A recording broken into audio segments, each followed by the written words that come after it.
ሰላም ጤና ይስጥልን ውድ ተመልካቾቻችን እንደምን ቆያችሁልን? የደረሱንን ሰበር መረጃዎች እነሆ ወደ እናንተ አቀርባለሁ። ከዛ በፊት ለቻናሉ አዲስ የሆናችሁ ሰብስክራይብ በማድረግ እንዲሁም ቪዲዮን ላይክ በማድረግ ሁሌም ቢሆን ትክክለኛ ፈጣን መረጃ ወደ እናንተ ይድረስ እያልኩኝ ወደ ዕለቱ ሰበር መረጃ እነሆ አልፋለሁኝ። ክብር ጠቅላይ ሚኒስትሩ ዶክተር አብይ አህመድ ዛሬ ትልቅ አስደንጋጭ ነገር ተፈጥሮባቸዋል። የገዛ ጠባቂያቸው ከጠላት ይጠብቀኛል ከጠላት ያድነኛል ያሉት ሰውዬ እሳቸው ላይ ጠመንጃ ሲያቀባብል ታይቷል። የሁኔታ እሳቸውን ትልቅ ስጋት ውስጥ እንደከተተ ግልጽ ነው።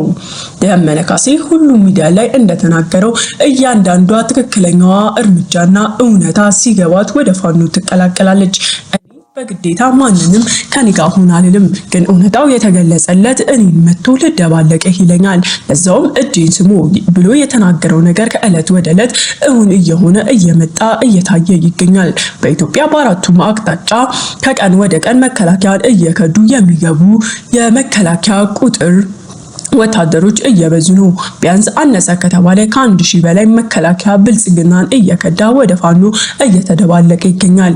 የሁኔታ ፋኖ አንድ እርምጃ ብቻ ሳይሆን 2 እጥፍ እርምጃ ወደ አዲስ አበባ ለመግባት እየተቃረበ እንደሆነ የሚያሳይ ሁኔታ ነው። ጠቅላይ ሚኒስትሩ ዶክተር አብይ አህመድ ይህ ክስተት ከተፈጠረባቸው በኋላ ትልቅ አስደንጋጭ ሁኔታ ውስጥ ገብተዋል።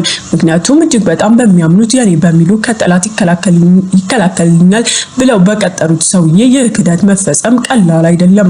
እንደ ቀላልም ሊታይ አይችልም። የፋኖ አባላትና የፋኖ ደጋፊዎች ሞት አንዴ ነው። አንድ ጥይት እኮ ወዲያው እስትንፋስን ቀጥ ታደርጋለች።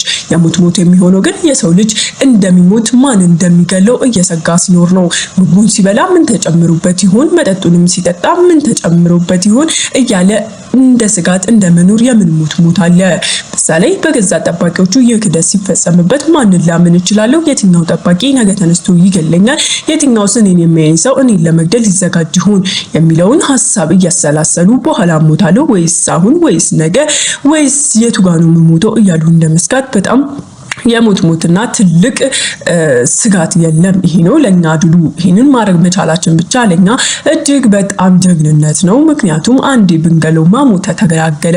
ግን ስጋቱን መቅመስ አለበት። የአማራ ክልል ሴት ልጆች ያላቸው ሴት ልጅ እስከ ዛሬ ነገ ምን ትሆንብኛለች እያሉ እየሰጉ እየተሸማቀቁ እናትና አባት እየኖሩ አይደለም ወይ? ህፃናትስ ወላጆቻቸውን አጥተው በወላጆቻቸው ናፍቆት እየሰጉ እየፈሩ እየተሰቃዩ አይደለም ወይ? በረሃብስ በጥማትስ ያሉበት እየተሰቃዩ አይደለም ወይ? የነሱን ስጋት የነሱን ፍራቻ መቅመስ አለበት። ይህን ሁኔታ ወደነዋል መሆንም አለበት። ከዚህም በኋላ አንዳንዴ እንደዚህ አይነት አስደንጋጭና አይምሮን የሚያነቃቁ ድጋሚ ፍርሃት ውስጥ የሚከቱ ክስተቶችን ደጋግመን ማድረግ አለብን። ምክንያቱም ይህ ሰላማዊ ደስተኛ ህይወትን እንዳይኖርና ሁሌም ቢሆን እያንዳንዱን በስጋት እንዲፈጽም ያደርገዋል። የኛ ጀግኖች በርቱልን እያሉ እንግዲህ የፋኖ አባላት ለፋኖ ድጋፋቸውን እንደዚሁም ደግሞ የምክር ሀሳባቸውን እየሰጡ ይገኛሉ። ዘመነ ካሴ ዛሬም ነገም እንደሚለው የወደኛ የሚፈልቀው የመከላከያ ብዛት በጣም እየበዛ ነው። የፋኖ ቁጥር እየጨመረ ነው። አውቃለሁ ካድ ይመጣል ብላችሁ ልፈሩና ልትሰጉ ትችላላችሁ።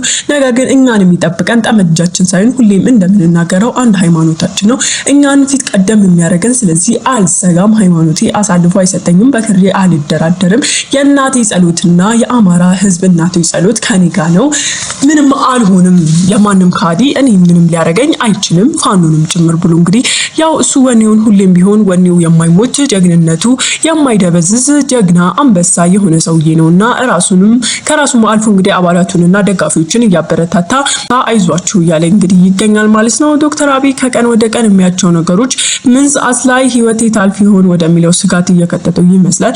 አሁን ላይም የገዛ መቀመጫውን የገዛ የሚበላው ምግቡንና የገዛ የሚጠጣው መጠጥ እንኳን ማመን የማይችልበት ሁኔታ ውስጥ እየገባ ይገኛል። ፓርላማ ላይ የሚቀመጡትን እያንዳንዱ ሰዎች እንኳን እየሰጋቸው እየፈራቸው ይገኛል ማለት ነው። ምክንያቱም ይህ ሁኔታ በገዛ ጠባቂ በገዛ ከጠላት ይጠብቀኛል ባሉት ሰውዬ ለዛውም ረጅም ዓመት እሳቸውን ሲያገለግል ለእሳቸው ጎንበስ ቀና ሲል ሲላላክ የቆየን ሰው ዛሬ ጠዋት ተነስቶ እሳቸው ግንባር ላይ ጠመንጃ እንደማቀባበል እጅግ በጣም ከባድ ነገር የለም ማለት ነው። ይህ ክደት ከዚህ በፊት ተፈጽሞባቸው ስለማያውቅ ደግሞ ሞር ስጋት ውስጥ ከቷቸዋል። ፋኖ ስራቸው ሁሉ እየቀረበ እንደሆነ ከስራቸው ማን ፋኖ ይሁን ማን ደግሞ የእሳቸው ጠላት የእሳቸው ደጋፊ ለእሳቸው የሚቆም እንደሚሆን ማወቅና መገመት አልቻሉም ማለት ነው። ይህ ወደ ትልቅ ስጋት ውስጥ እየከተታቸው ይገኛል። በዚህ ሰዓት ማንን ማመን እንዳለባቸው እንኳን ያላረጋገጡበትና ምንም መረጃ የሌለባቸው ታይም ሆኖ ተገኝቶባቸዋል ማለት ነው።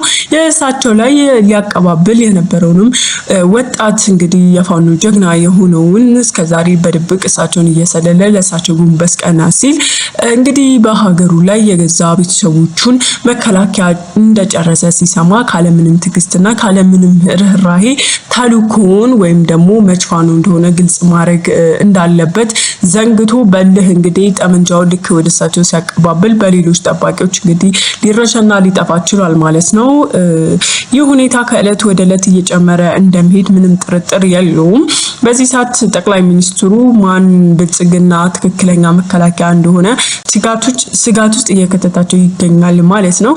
እንደ ህዝቡ ደግሞ ስናይ በዚህ ሰዓት ዶክተር አብይ አህመድን እወዳለሁ የሚል ማንም የለም። ሁሉም ቢሆን ጠምዶ ነው ያዘው። እንደ ሀገር ብናይ የኑሮ ውድነትን እጅግ በጣም አኑሮታል። እንደዚህም ደግሞ ጦርነቱንም ፋፍሞታል። የትኛውም ጋር ቢሆን ሰላም መኖር አልተቻለም።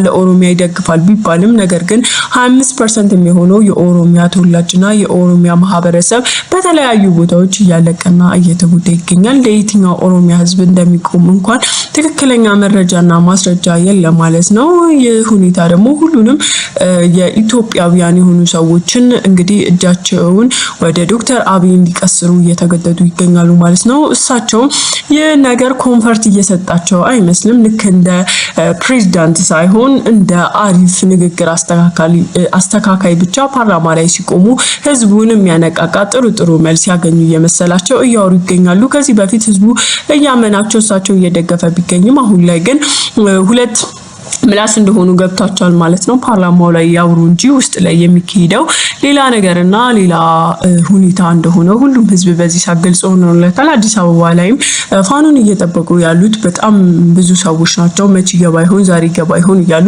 ሁሉም ቢሆን አያውራው እንጂ የፋኖ ደጋፊ እንደሆነ ብዙ ግልጽ መረጃዎችን ልናገኝ ይችላል ማለት ነው። የፋኖ አባላትም እባካችሁ አዲስ አበባ ያላችሁ እኛን የምትደግፉ ሰዎች ዝም አትበሉ፣ የተቻላችሁ መነቃነቅ ፍጠሩ። አብረን ስንሆን ድር ቢያብር አንበሳ ያስር ነው ነገሩና ትንሽ እርምጃ እንኳን ከዛ ብትራመዱ ለኛ ከዚህ ደግሞ ትንሽ ቀለል የሚልልን ሁኔታዎች ይፈጠራሉና አትፍሩ። ማንንም ስለማንም አትሸበሩ። እኛም መደገፍ የምትፈልጉ እኛ ጋር መጣችሁ ዛው ባላችሁበትም ይሁን ንቅናቄ ፍጠሩ። የአዲስ አበባ ህዝብ ብቻ ነው በዚህ ሰዓት የሚበላው ስላላጣ ኑሮ ተወደደበት እንጂ እንደምንም ሆዱን ሞልቶ ስለሚያድር እስካሁን ምንም አይነት እንቅስቃሴ ያልፈጠረው ሁሉም ጋር እያለቀ እየተገደለ ነው ህዝብ ያለው። ባካችሁ ዛም ያላችሁ እንደምንም ለመታገልና ለማሸነፍ ሞክሩ ብሎ እንግዲህ ዘመነ ካሴ መልእክት አስተላልፏል ማለት ነው። እኛም ሁሌም እንደምንለው ሁሌም ቢሆን ድል ከፋኖ ጋር ትሁን፣ ፈጣሪ እነሱንም አባላቱንም ሁሉንም ይጠብቃቸው እያልን መልካም ቀን ስለተከታተላችሁኝ አመሰግናለሁ።